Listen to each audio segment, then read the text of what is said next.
विविध भारती पुणे. ठळक बातम्या. भाऊ बहीण यांच्यातला अनोखा भावबंध अधोरेखित करणारा राखी पौर्णिमेचा सण देशभर आज उत्साहात साजरा होत आहे.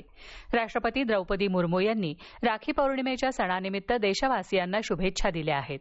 भाऊ आणि बहिणींमधल्या अनोख्या भावबंधाचा हा सण प्रेम आणि परस्पर विश्वासाच्या भावनांना बळ देतो, महिलांच्या हक्कांचं संरक्षण करण्याचा आपला निर्धारही दृढ करतो, असं राष्ट्रपतींनी आपल्या संदेशात म्हटलं आहे.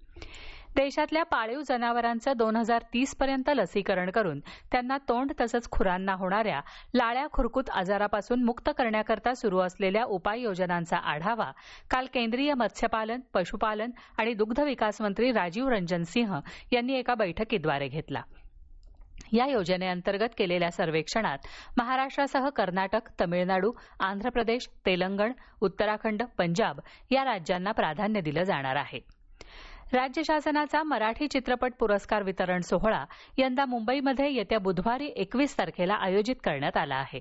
मुख्यमंत्री एकनाथ शिंदे यांच्या हस्ते तसंच उपमुख्यमंत्री देवेंद्र फडणवीस आणि अजित पवार यांच्या प्रमुख उपस्थितीत हे पुरस्कार प्रदान केले जाणार आहेत. या कार्यक्रमात 58व्या आणि 59व्या राज्य मराठी चित्रपट पुरस्कारांचं एकाच वेळी वितरण करण्यात येणार आहे. रत्नागिरी जिल्ह्याची सांस्कृतिक राजधानी म्हणून ओळख असलेल्या चिपळूण शहरात काल रात्री छत्रपती शिवाजी महाराज यांच्या अश्वारूढ पुतळ्याचं आणि शिवसृष्टीचं लोकार्पण झालं. तसंच गुहागर तालुक्यातल्या वरवेली इथं सामंत यांच्या हस्ते 1 मेगावॅट क्षमतेच्या सौर ऊर्जा प्रकल्पाचंही भूमिपूजन करण्यात आलं. या सौर ऊर्जा प्रकल्पातून वर्षाला 19 लाख युनिट वीज निर्मिती होणार आहे. येत्या विधानसभा निवडणुकीत शिवसंग्राम पक्ष किमान 5 विधानसभा जागा लढवणार असल्याची माहिती पक्षाच्या अध्यक्ष ज्योती मेटे यांनी दिली आहे.